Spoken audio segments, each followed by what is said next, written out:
Bel après-midi, Madame, Messieurs de la presse. Bon après-midi aux enfants, aux étudiants, aux enseignants, aux parents qui nous écoutent aujourd'hui. Cette situation telle que nous la connaissons aujourd'hui reste unique pour tout le monde.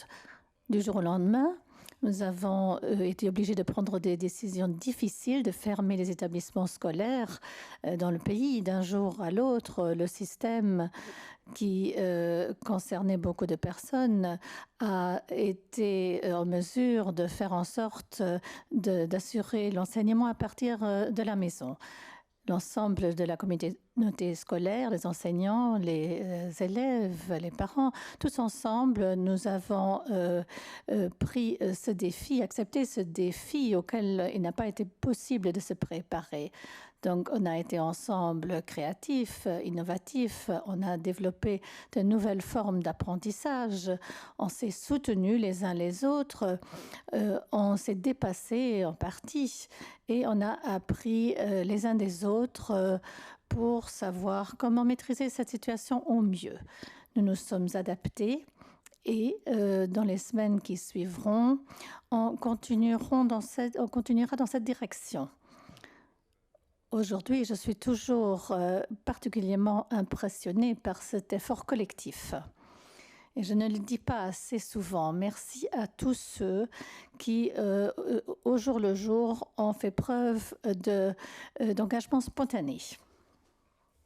Je suis bien conscient que les élèves, les enseignants, les parents, pendant 5 semaines, ont dû se restreindre considérablement. Mais n'oublions pas pourquoi. Pour éviter la propagation du virus et de protéger les personnes vulnérables parmi nous. On a démontré qu'on peut arrêter le coronavirus, mais la lutte va continuer pendant un bout de temps. Et pendant les semaines à venir, même peut-être pendant les mois à venir, on sera encore mis à l'épreuve considérablement. Oui, le Covid-19 a été délimité, ce qui ne veut pas dire que du jour au lendemain, l'école peut être réouverte. Il nous faut une certaine normalité, puisque les établissements scolaires qui sont fermés, ça entraîne également un risque. Les enfants du précoce, du cycle 1, qui n'entendent pas notre langue, qui ne la connaissent pas très bien et qui ne peuvent donc pas être préparés au cycle 2. D'autres élèves qui commencent à accumuler un retard considérable pour la rentrée 2021. Donc il y a différentes situations auxquelles nous sommes tous confrontés. Il y a les diplômes qui peuvent risquer de perdre leur valeur d'une manière ou d'une autre, ou dans la manière de les voir. Également, nous avons cette situation psychologique difficile dans laquelle se trouvent pas mal de familles parce qu'on ne peut pas sortir, pas voir ses amis, parce que les contacts sociaux ont dû être supprimés ou restreints ou réorganisés brusquement. Donc il y a aussi des suites de santé, au niveau physique, parce qu'on ne bouge pas, au moins. Il y a des enfants qui sont isolés pendant des mois et souvent les enfants perçoivent cette situation d'incertitude quant au futur et à la protection sociale. Ce n'est pas à ça qu'on veut arriver et c'est la raison pour laquelle, entre gouvernements, nous avons élaboré un plan pour nous sortir pas à pas de cette situation. Nous avons proposé une ligne de temps ainsi qu'une manière de rouvrir les écoles. Et nous avons donc un double objectif, tout en essayant d'équilibrer l'un et l'autre constamment. Premier objectif, la mission fondamentale de la formation, garantir l'éducation de tous les élèves est notre objectif. Donc terminer cette année scolaire 19-20 de toute manière Et l'autre objectif, c'est de travailler avec les mesures restrictives qui nous sont imposées par les aspects de santé.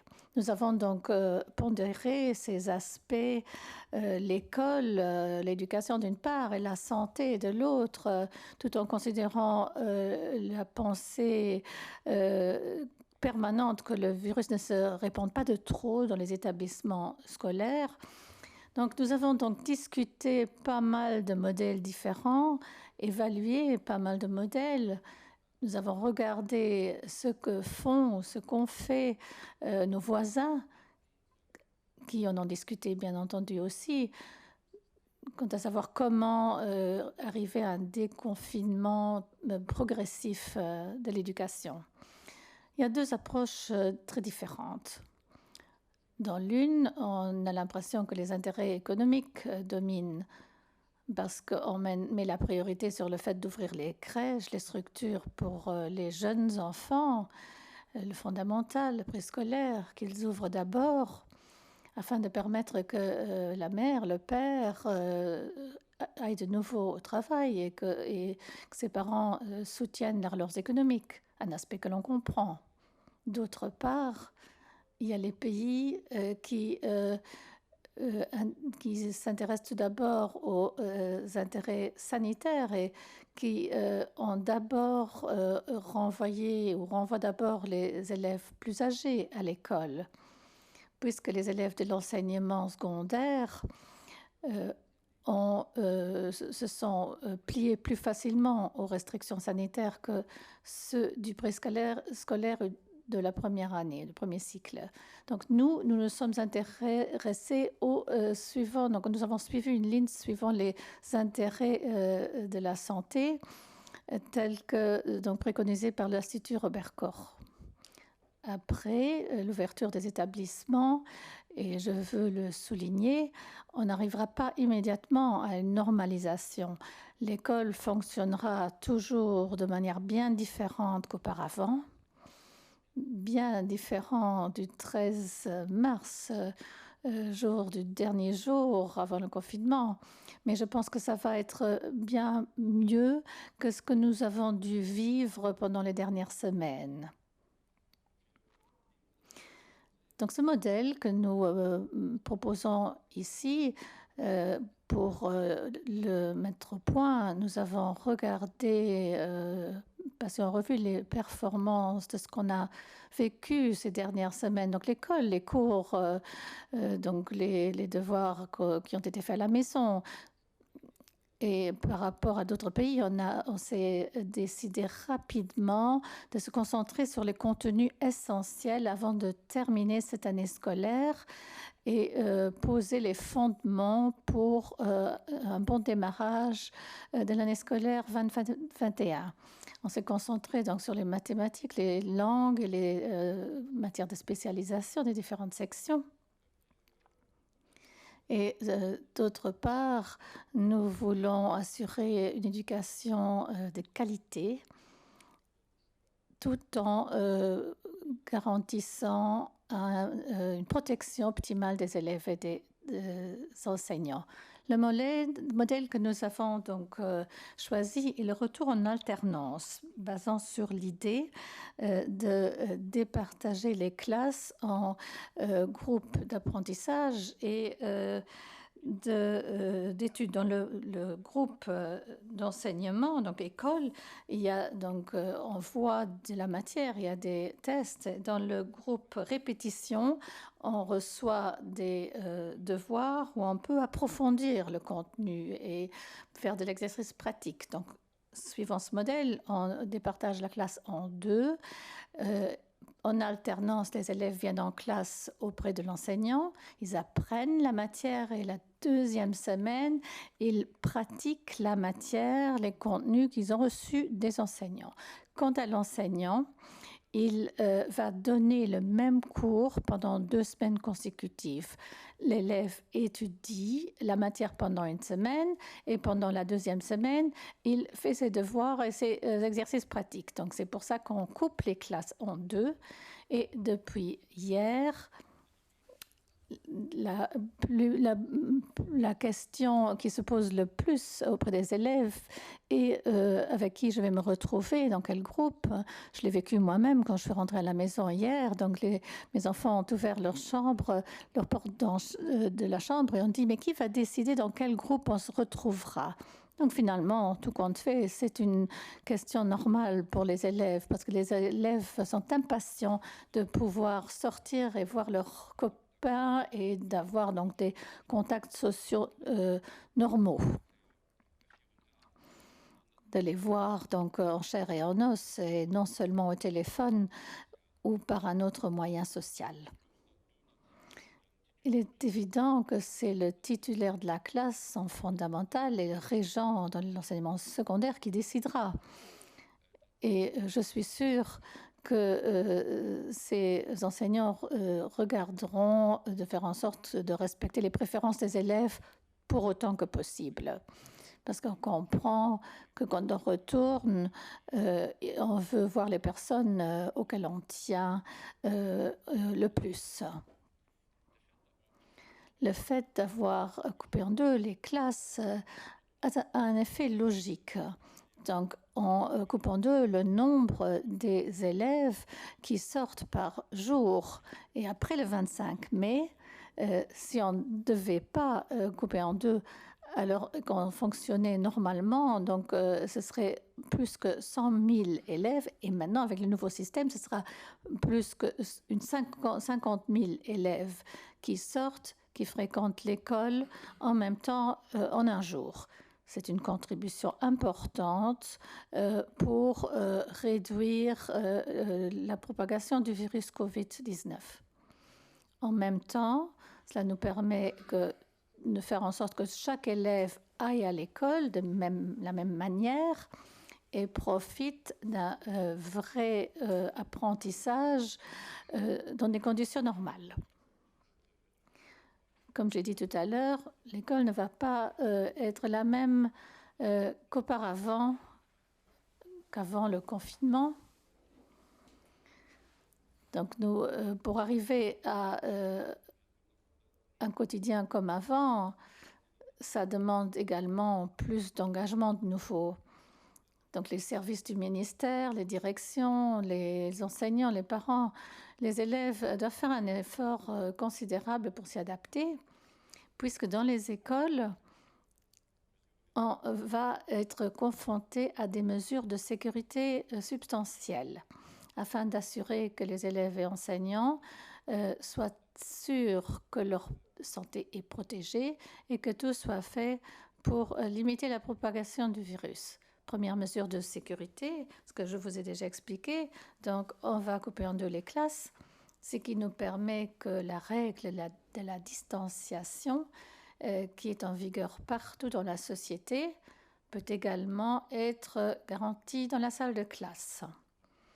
Mais uniquement dans la mesure où nous avons la moitié des élèves en classe. Alors nous pouvons assurer qu'il reste 2 mètres entre les élèves et l'enseignant. Et aussi, dans le transport scolaire, nous devrons uniquement transporter la moitié des élèves et nous aurons donc suffisamment d'espace pour maintenir les règles de sécurité. Deuxième mesure, protection buccale, ce sera obligatoire dans l'enceinte de l'établissement scolaire, mais facultatif seulement à l'intérieur de la salle de classe. Au cours de la dernière quinzaine, nous avons parlé d'une chose ou d'une autre, comment faire avoir l'école avec un masque, un plexi, une autre protection comme une écharpe. L'élève qui va à l'école, donc il faut parler, donc la bouche doit être visible, doit être. Donc on ne peut pas s'imaginer que l'école soit, qu'il y ait une école, une salle de classe où les gens aient la bouche tout le temps fermée. Mais si l'enseignant se sent plus sûr avec la protection buccale, donc l'enseignant peut le garder, évidemment. Dans le transport scolaire, comme dans chaque transport public, la protection buccale est de rigueur. Et nous donnons une recommandation aux parents pour qu'ils disent aux jeunes et aux enfants de garder la protection buccale de la sortie de la maison jusqu'à la salle de classe, même si ce n'est pas obligatoire. Je pense que c'est plus facile de le présenter ainsi aux élèves. Disons, c'est facile, garde ta protection jusqu'à la salle de classe et dès que tu sors de la salle de classe, tu mets ta protection. C'est plus simple parce que les enfants ne savent pas toujours quelle est la notion de 2 mètres. Et les tout petits, ils pourraient ne pas considérer cette règle des 2 mètres et ce qui se comporte naturellement comme le font les enfants. Afin que tout le monde ait une protection adéquate, nous donnerons 2 protections aux enfants et aux enseignants. Donc avant la rentrée, la répartition se fera. Autre mesure, dans toutes les salles de classe, même dans l'entrée de l'établissement, au lieu où les gens se rencontrent, on mettra du désinfectant et nous encouragerons tout le monde à désinfecter les mains au moins une fois chaque heure. Je pense que c'est une routine qu'on a bien pratiquée ces derniers temps. Autre principe important, l'élève doit rester dans son groupe et ne pas se mettre en contact avec d'autres élèves. Et la moitié de la classe doit rester ensemble. Il faut qu'ils soient uniquement confrontés à ces élèves. Donc, il ne faut pas croiser les groupes. C'est une mesure de sécurité et c'est la raison pour laquelle les cantines restent fermées. On va voir comment ils vont être nourris, peut-être par un food bag, mais les cantines où se trouvent des élèves de chaque année scolaire ne seront pas ouvertes, donc resteront fermées pour des raisons de sécurité. Une autre mesure de sécurité, la 6e, nous aurons des mesures de circulation dans les corridors. Et ceci, c'est suivant les circonstances qu'il y a dans les différentes écoles. Donc, une idée serait de monter d'un côté, les marches d'un côté, et de sortir par l'autre, de descendre par un autre escalier. Mais ça, c'est suivant les établissements et pour que les groupes d'élèves ne se croisent pas. Donc, nous garderons le principe de la récréation. Parce qu'au cours d'une journée scolaire, tout le monde a droit à sa pause. Et les élèves pourront sortir dans la salle de récré, mais on devra faire des récrés alternés. Et ça dépendra du nombre d'élèves, évidemment. Maintenant, si on a 200 élèves dans une école primaire, alors avec notre nouveau système, il n'y en aura qu'une centaine. Si on fait une pause en 2 étapes, il y aura juste 50 élèves en même temps à la récré et on pourra donc plus facilement respecter la règle des 2 mètres pendant la récré et ne pas créer des regroupements non souhaités. Pour les mêmes raisons, parce qu'il est difficile de contrôler, et qu'il est difficile de garder les distances, il n'y aura pas d'enseignement sportif, éducatif, tant au fondamental qu'au secondaire. Et pendant le temps où les élèves ne sont pas à l'école, donc nous comprimons cet horaire, nous comprimons l'horaire en ouvrant l'école fondamentale entre 8h du matin et 13h. Les élèves rentreront à l'heure et seront donc encadrés dans le même groupe. Une importante protection, mesure de protection, d'autant que maintenant que certaines activités sont permises, et la protection des personnes vulnérables, pour les protéger de manière ciblée et faire en sorte qu'ils ne soient pas en contact avec d'autres personnes. Donc quelqu'un qui a un souci et qui est malade ne devrait pas prendre part à l'enseignement normal. C'est vrai tant pour les enseignants que pour les élèves. Un enseignant vulnérable ne sera pas devant la classe. Il est tout aussi évident qu'un élève vulnérable restera à rester à la maison, à recevoir un enseignement à la maison. Donc c'est possible à beaucoup d'endroits. On pourra utiliser des moyens techniques. Donc, par exemple, filmer le cours à l'école, faire une transmission pour la maison. Donc, c'est quelque chose, je pense qu'on pourra mettre en place au bénéfice des enfants malades. Donc, de sorte que même s'ils ne sont pas physiquement présents à l'école, ils seront intégrés par cette manière au sein de la classe et pourront participer par ce moyen aux cours de la classe. On a défini une ligne de temps provisoire. Quel établissement ouvrira quand? Je dis que c'est une ligne de temps provisoire parce que c'est indicatif, comme dans nos pays voisins. Et à Luxembourg, au sein du gouvernement, nous surveillerons comment se fera la propagation du virus ou quelle sera la répercussion. Et en fonction de cela, on avancera ou retardera cette ligne de temps. Donc, nous étendons la réouverture des établissements dans le temps, sur plusieurs semaines. Nous ferons tout pour la sécurité des élèves et des enseignants, de tous les professionnels. Un autre critère important, c'est celui de l'égalité des chances pour arriver à joindre les élèves, parce qu'on sait qu'à la maison, ils ne peuvent pas tant profiter de l'enseignement qu'en salle de classe. Donc, il faut assurer un contact direct avec l'enseignant. À cette fin, nous avons décidé une ouverture progressive des écoles. Donc d'abord, ceux qui feront un examen, les premières et les formations, les terminales de la professionnelle, et puis après les élèves plus grands du lycée, et puis seulement les élèves de l'enseignement fondamental, précoce fondamental. Donc, les élèves qui ont besoin d'un soutien spécifique, cela, il faut aussi que rapidement, ils en profitent d'autres élèves qu'on n'a pas pu joindre. Mais je dois dire, les enseignants et les directions ont fait plein d'efforts, même au sein des comités scolaires, de sorte qu'il y a seulement un minimum d'élèves qui n'ont pas été touchés. Une large majorité a participé à l'enseignement à distance et s'est connectée. Mais nous savons qu'il existe des élèves qui n'ont pas le cadre à la maison ni l'aide pour pouvoir travailler de cette manière. Il y a aussi des élèves qui ont des besoins thérapeutiques, qui ont besoin de l'aide de leur centre de compétences. Et là aussi, on va faire en sorte de respecter les besoins des élèves.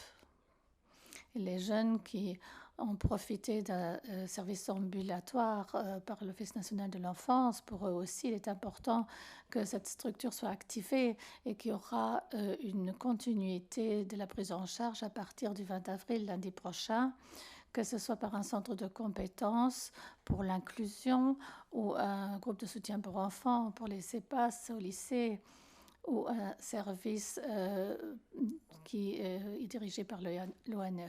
Donc, cette continuité devra être rendue possible à distance. Et ponctuellement, s'il n'y a pas une autre possibilité, ce sera également rendu possible à l'intérieur des écoles. À partir du 4 mai, certaines classes s'ouvriront de nouveau, et comme déjà dit, d'abord les classes terminales. L'enseignement secondaire classique, la première, l'enseignement secondaire général et les classes terminales de la formation professionnelle. Quant aux premières, quelques mots. Donc, ce que nous avons annoncé il y a 2 semaines reste d'application. Les examens vont se baser exclusivement sur les matières qui a été vues avant le 13 mars pour assurer à chaque élève d'améliorer encore sa moyenne. Chaque élève peut opter d'utiliser la moyenne du premier trimestre comme moyenne annuelle. Mais ici, nous avons tenu compte des souhaits de pas mal d'élèves qui ont dit, en fait, avant les examens, on souhaite retourner à l'école. Et on fera tout pour que les ce sera fait sous les tout en observant donc les circonstances sanitaires. Donc c'est pour ça aussi, il n'y a que la moitié de la classe qui sera présent et ce sera différé. Donc dans une salle, il y aura une partie de la classe et dans une autre salle, le professeur va donner le même cours d'une manière différée 1 heure ou 2 après, suivant l'organisation, afin qu'il y aura un cours régulier pour pouvoir terminer l'année, pour pouvoir réviser l'une ou l'autre matière et clarifier les aspects qui n'ont pas été bien compris lors de l'apprentissage à domicile. Ensuite, pendant la semaine du 11 mai, nous ferons des tests normaux. Nous savons que dans ce deuxième semestre, il reste encore pas mal d'examens, de tests à faire, de devoirs à faire pour terminer l'année. Et nous avons déjà parlé de ces tests optionnels, puisque peut-être qu'on n'a pas été en mesure de faire l'une ou l'autre épreuve due à la fermeture de l'école et qu'on souhaite améliorer sa moyenne annuelle, nous donnons la possibilité de faire donc un examen supplémentaire dans 3 matières dans la semaine du 18. Mais c'est une option, ce n'est pas obligatoire. Donc le début de l'examen de première, c'est exactement la date prévue, donc le 25 mai. Et le calendrier des différentes matières, quel examen sera quelle année, jusqu'aux oraux. Donc ce calendrier sera tel qu'il était prévu au départ. L'examen en lui-même se fera sous des conditions un peu différentes.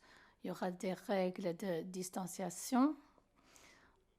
On devra s'assurer d'avoir un maximum d'élèves par salle.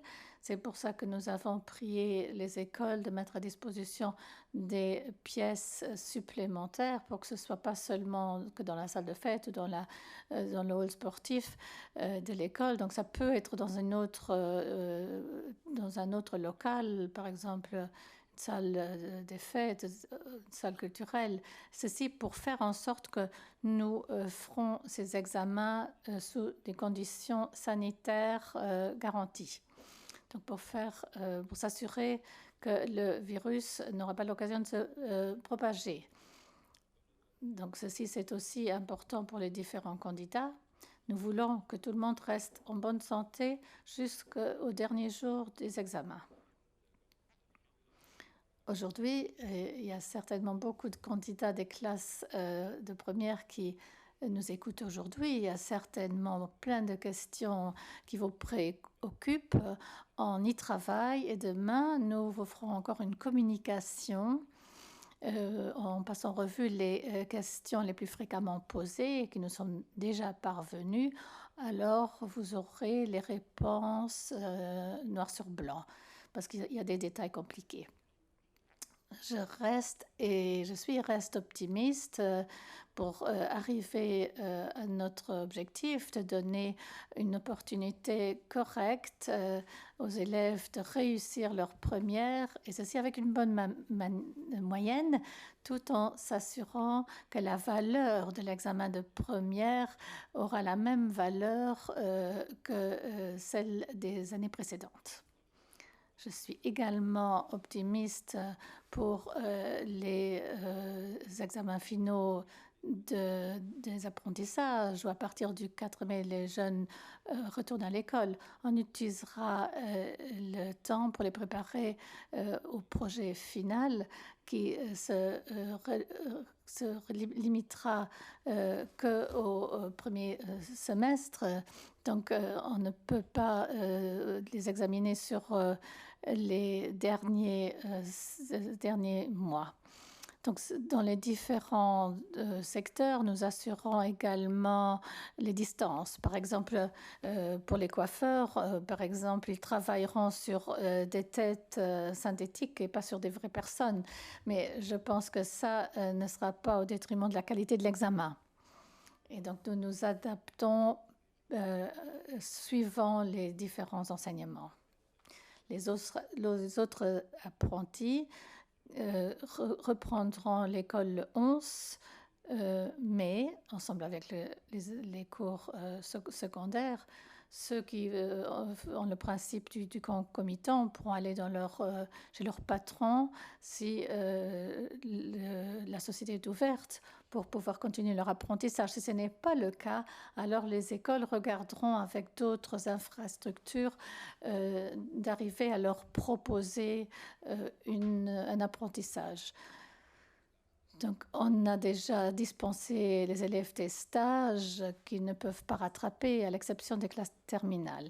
Même pour les apprentissages, on se demande comment est-ce qu'on peut faire ceci à distance. C'est possible avec des moyens d'enseignement digitaux, du matériel online, en ligne. Et beaucoup d'apprentis se sont formés de cette manière sur les dernières semaines. Et je remercie encore les personnes pour leur bonne collaboration donc avec les chambres professionnelles. Ils travaillent dans la même direction que nous, souhaitent également que les années se terminent normalement et qu'ils puissent donner le plus de diplômes possible à la fin. Donc le lycée recommencera le 11 mai. Et toutes les annonces que nous avons faites il y a 15 jours restent d'actualité. Maintenant, on dit que les professeurs donneront plutôt des projets sur lesquels les élèves pourront travailler, surtout pour le général. Et après, donc à partir du 11 mai, on pourra retravailler les projets, et si bien que les élèves et la tête libre pour faire les maths, les langues, leur spécialisation, pour étudier ces cours et pour profiter des moments d'évaluation qui ont beaucoup d'importance dans les lycées. On sait alors au lycée, il y aura un test avant, la Pentecôte et une après, afin d'avoir assez de notes pour terminer le semestre. Et là, on avait déjà dit, on donne une chance en plus aux élèves pour améliorer leur moyenne parce qu'ils avaient perdu cette opportunité. Et ceci est fait par le moyen de radier la note la plus mauvaise pour améliorer la note générale. On va se limiter, se focuser donc sur les contenus essentiels. Pendant les semaines d'apprentissage que pendant les semaines de répétition. Donc, nous continuons en alternance, donc avec des demi-classes, pour leur donner le savoir afin qu'ils puissent bien commencer l'année académique 2021. La reprise pour l'enseignement fondamental, nous la prévoyons pour le 25 mai. Et ce sera aussi fait en sorte que les demi-classes fonctionneront en alternance, une semaine d'éducation, une semaine de répétition. Donc, il reste 5 semaines pour régler les derniers problèmes. On discutera avec le Civicol, avec les maisons relais. Donc, on a une réunion avec le Civicol lundi. Pourquoi? Parce que la question se pose comment maximiser les ressources de personnel et des locaux et en même temps assurer un encadrement des élèves.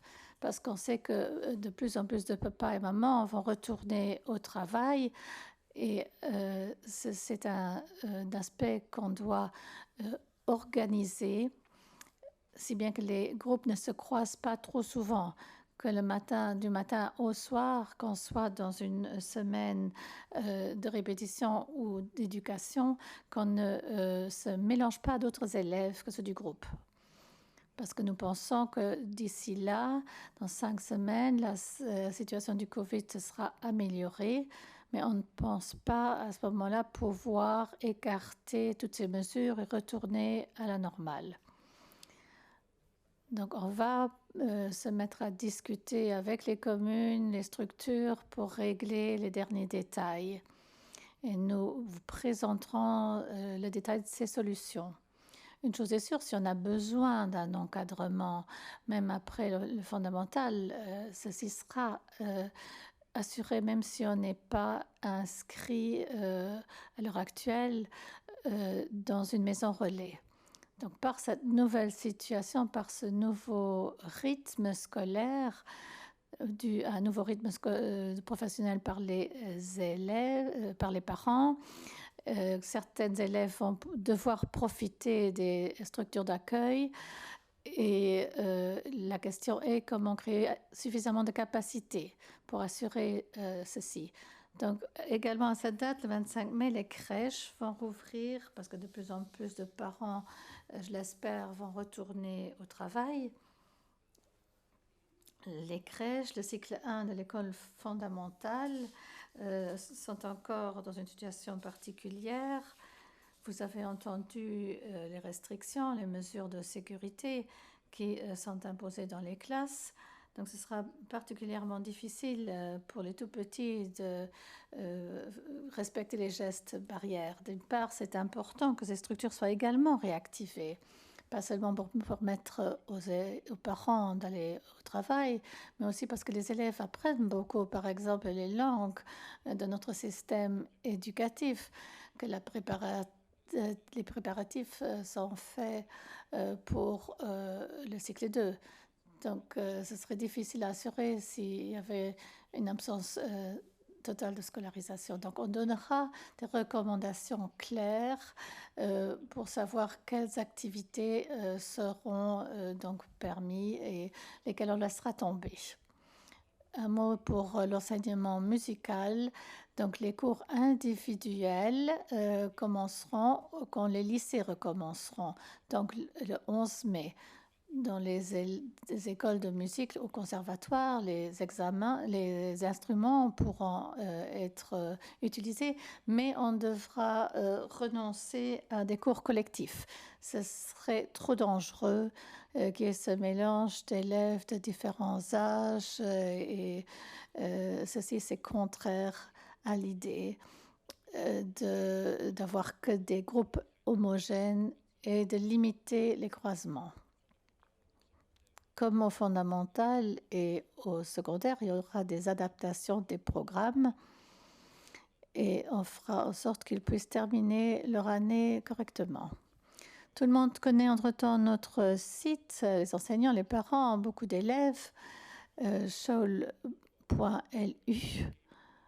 Au départ, ce sera shauldohe.lu. Nous avons essayé dès le départ de soutenir les élèves et les parents pour leurs études, pour leurs loisirs. Il y a aussi sportohe.lu, c'est pour se bouger à la maison, pour ne pas rouiller complètement après ces semaines d'activité limitée. Et avant tout, nous allons prévoir également des formations pour enseignants en ligne.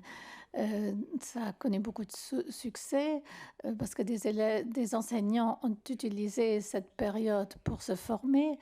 Les challenges qu'on propose dans différents domaines pour animer les enfants, les inciter à travailler et se bouger. Donc, il y a eu un grand succès. Il y a donc les élèves ont profité de ça.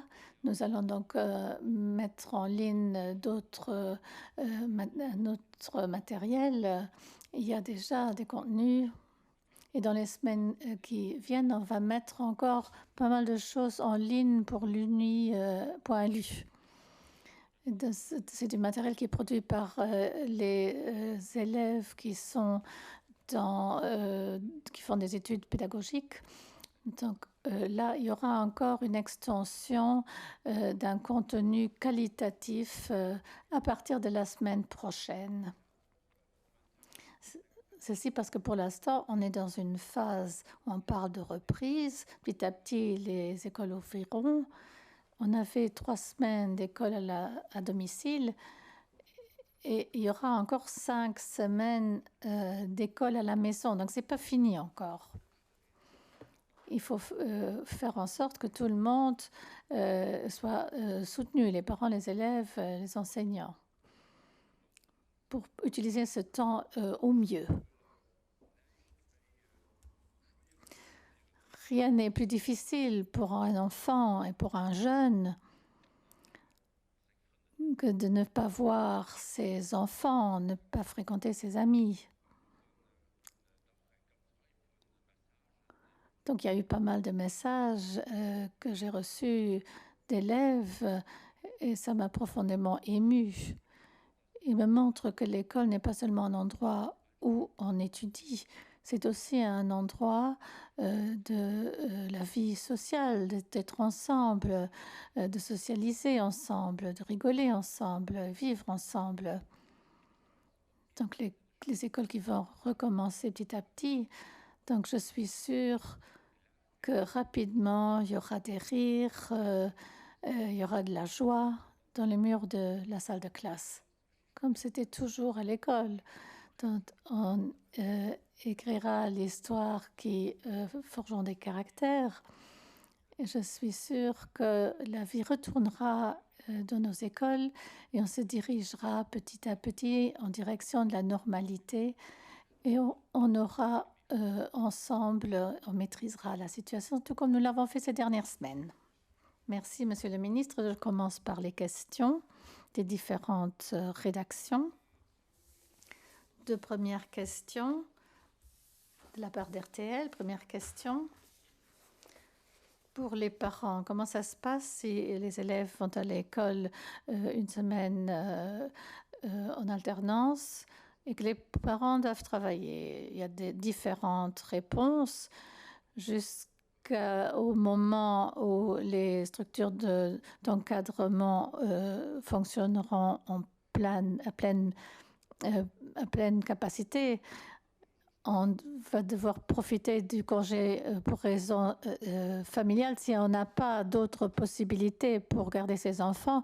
Donc on peut utiliser ce moyen pour rester à la maison avec ses enfants. À partir du 25 mai, les maisons relais ouvriront de nouveau et feront l'encadrement pour les enfants du fondamental.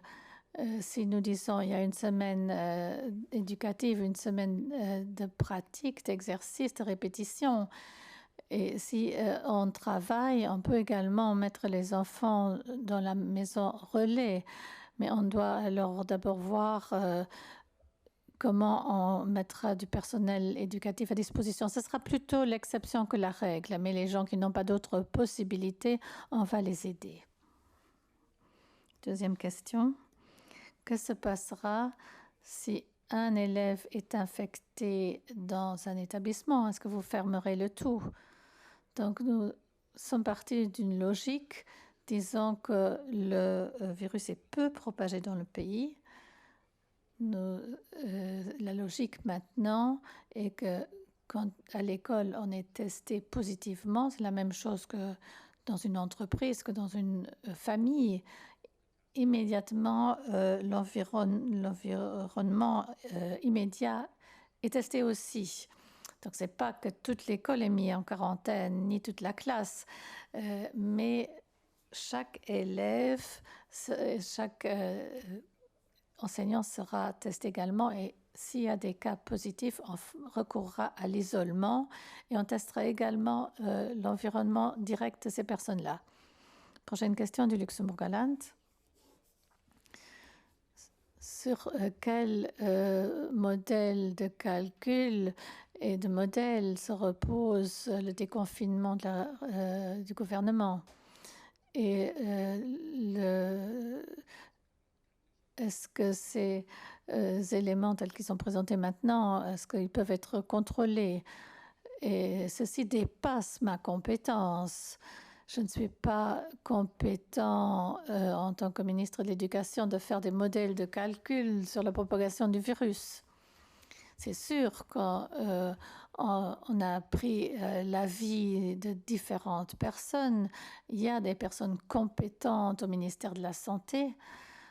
Donc, la ministre de la Santé est la première à qui poser la question, mais il y a aussi des modèles qui ont été envisagés par les groupes de recherche à Luxembourg. Donc, ils ont la capacité de faire ce genre d'estimation et de calcul.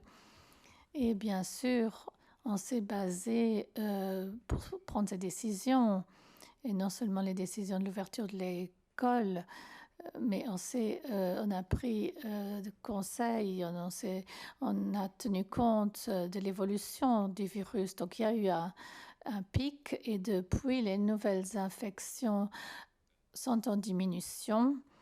Et ce sera le cas, je l'espère, dans les hôpitaux pour les lits de soins intensifs et les autres lits. Donc, on pense ne pas être immédiatement en danger pour surcharger les soins intensifs. Et c'est pour ça qu'on arrivera petit à petit au déconfinement.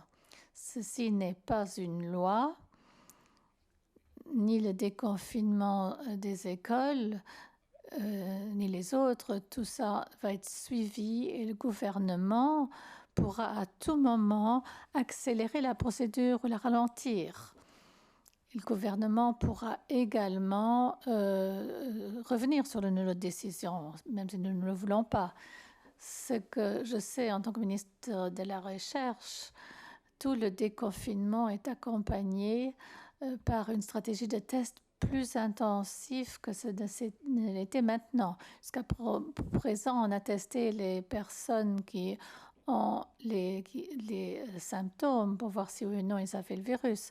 À l'avenir, on va tester systématiquement dans différents secteurs. Par exemple, dans l'éducation, les enseignants seront testés pour avoir une image représentative du secteur. Donc, on dépendra non seulement des chiffres des hôpitaux pour les lits et le nombre des affections, mais on saura bien plus tôt quelle est la propagation du virus et on pourra réagir d'autant plus, tester plus ou peut-être déconfiner plus rapidement, plus lentement. Prochaine question de Vox. Est-ce qu'on continuera directement avec le programme ou est-ce qu'il y a d'abord une phase où les enfants et jeunes pourront retravailler, digérer tout ce qu'ils ont vécu et s'habituer petit à petit à l'école? Nous n'avons pas beaucoup le temps de faire les choses essentielles d'ici la fin de l'année. Mais je pense que ceci doit faire part de l'essentiel. On doit expliquer aux enfants, faire en sorte qu'ils comprennent, qu'ils réfléchissent à ce qui s'est passé pendant les semaines dernières, pourquoi ils sont restés à la maison, à quoi ça a servi, comment ils l'ont vécu, eux, leurs amis. Tout le monde devra y contribuer, pas seulement les écoles, les enseignants, les parents, mais tout un chacun. Donc surtout les enfants, ils n'ont pas l'habitude d'interpréter des statistiques et ils ne savent pas comment un virus se propage dans la société et comment y réagir. Donc on doit leur expliquer et les écouter également. Et pas partir du principe que les adultes savent tout. On doit être à l'écoute pour voir comment ils ont vécu, eux, les enfants, le virus, la propagation du virus. Paper Jam veut savoir si ce modèle de partager les classes existe aussi à l'étranger. Ces derniers jours, nous avons entendu pas mal de choses des autres pays. Partout, il est recommandé que le nombre des élèves qui sont en même temps dans la classe soit réduit. En Allemagne, on parle de 15 élèves. Ils ne parlent pas de la moitié, mais réfléchissent aussi à diminuer les classes. Ici, on a pris ce choix-là de couper les classes en deux, tout en partant du principe que l'enseignement à la maison a aidé. Et c'est une chose d'étudier une nouvelle matière et une autre chose de répéter.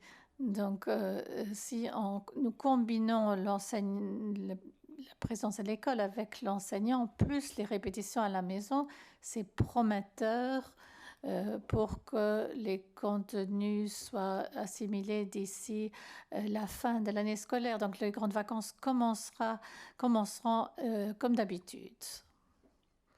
On utilisera le temps à bon escient d'ici là. 2 questions de la radio 100,7. que font les enseignants du secondaire avec leurs petits-enfants s'ils doivent aller en classe et que leurs petits-enfants sont à la maison? Et alors, est-ce que les frères et sœurs peuvent aller à l'école les mêmes semaines? Nous avons recommandé aux directions des écoles pour qu'ils départagent les classes de sorte que les fratries fonctionnent au même rythme. Pas que l'un soit à l'école une semaine et l'autre semaine, pour que ce soit plus facile à régler pour les parents. Mais c'est plus facilement dit que fait. Ce ne sera peut-être pas possible dans tous les cas, parce qu'il y a trop de fratries dans les différentes classes et il y a certainement des limites quelque part. Mais c'est une directive que nous donnons. Ce que font les enseignants avec leurs élèves, c'est la même chose que pour les autres. Ils ont également droit au congé pour raison familiale. Nous avons besoin, les enseignants, c'est sûr, à l'école. Mais nous réfléchissons à des solutions flexibles. Je comprends cette problématique, mais peut-être que d'ici le 11 mai, on aura trouvé une nouvelle solution. Deuxième question.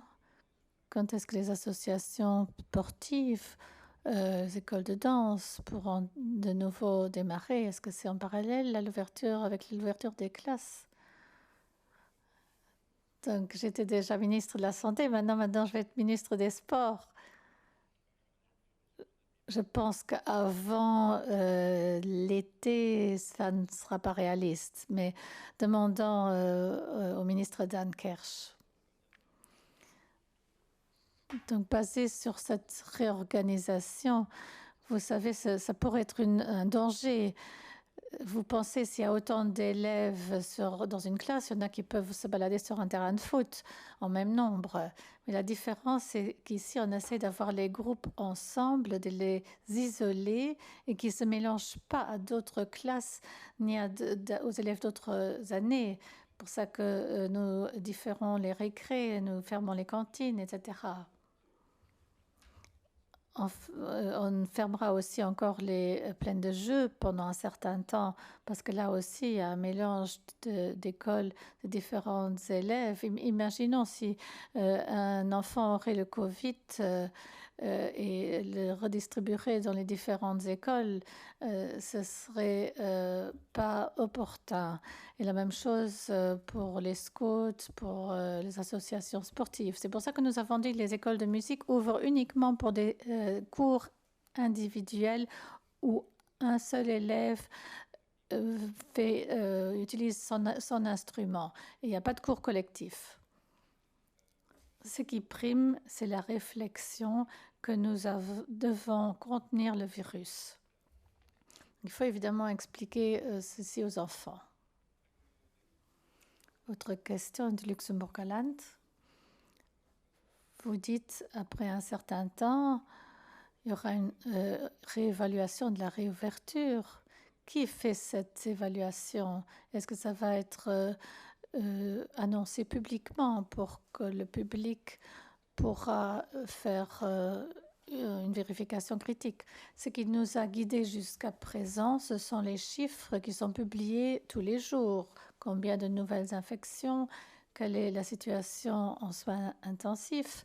Ça a toujours été dans le reporting de la ministre de la Santé pour le gouvernement.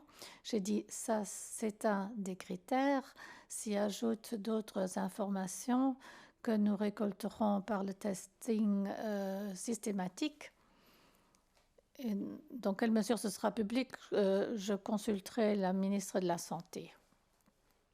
Il y aura certainement un rapport en fin de compte, parce que c'est un apport important, point de vue scientifique aussi.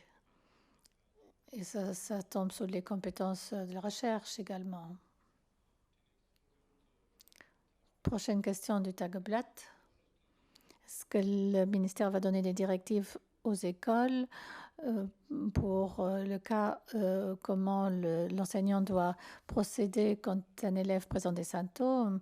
Dans ce cas, il devrait être testé, c'est sûr. Les enseignants auront les informations nécessaires et se combinerons donc ceci avec les parents, donc il y aura une concertation. S'il y a les symptômes généraux, alors il faudra faire en sorte que la personne sera testée. Mais en général, les enfants n'ont pas de symptômes, même s'ils sont porteurs du virus, qu'ils risquent de le propager. Deuxième question du propager, de Tageblatt. Il y a encore 2 semaines pour les élèves de première, 2 semaines d'école. Quel sera le risque pour qu'ils puissent se contaminer les uns les autres pendant ce temps? Nous essayons d'éviter cette contamination par tous les moyens. C'est pour ça que ils commencent une semaine avant. Les autres élèves, partageant les classes en 2. Une semaine de cours. La deuxième semaine, il n'y a pas de cours obligatoire. L'élève pourra prendre contact avec l'enseignant pour clarifier l'un ou l'autre point et se préparer à l'examen. Il aura la possibilité de faire le test pour conclure son semestre, son deuxième semestre. Et après, ce sera facultatif, donc tout le monde n'y participera pas. On fera beaucoup attention auparavant et pendant les examens que les élèves ne se contaminent pas les uns les autres. Prochaine question de l'essentiel. Première, vous y avez déjà répondu. Dans les crèches pour les plus petits enfants. Comme déjà dit, il nous reste 5 semaines pour peaufiner la solution. On travaillera avec les collègues de l'éducation nationale ainsi qu'avec les responsables des crèches. On regardera quelles seront les meilleures recommandations à donner, non seulement pour les règles de sécurité, mais également pour les mesures d'hygiène. Je peux imaginer que beaucoup d'activités seront faites à l'extérieur. On discutera de la limite maximale du groupe. Il ne faudra pas faire trop de croisements, mais plutôt faire des équipes et des groupes fixes, toujours les mêmes ensembles, pour ne pas transporter le virus. Mais ces recommandations-là, nous les donnerons, nous les déterminerons avant. Autre question de Vox. Les enfants dont un des parents et un des frères et sœurs fait partie de la population vulnérable, est-ce que ces élèves peuvent aller à l'école? Question importante, je l'ai soulevée hier. Nous attendons une réponse de la ministre de la Santé.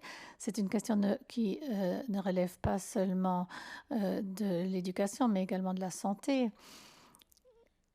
Et les aspects sanitaires et de santé doivent nous guider pour trouver la solution. Mais la volonté du gouvernement est certainement que la population vulnérable soit protégée de la meilleure manière, que ce soit à la maison ou à l'école ou éventuellement dans la société. Mais ce n'est pas dans mon pouvoir de prendre cette décision. Question d'RTL Télé. La réouverture pour d'autres formations, comme les CG, est prévue. Les BTS vont redémarrer le 11 mai, quand le secondaire commencera. Donc les CG a aussi des classes de BTS. Ils commenceront en même temps que l'enseignement secondaire. Les BTS, il y a des stages qui sont en cours.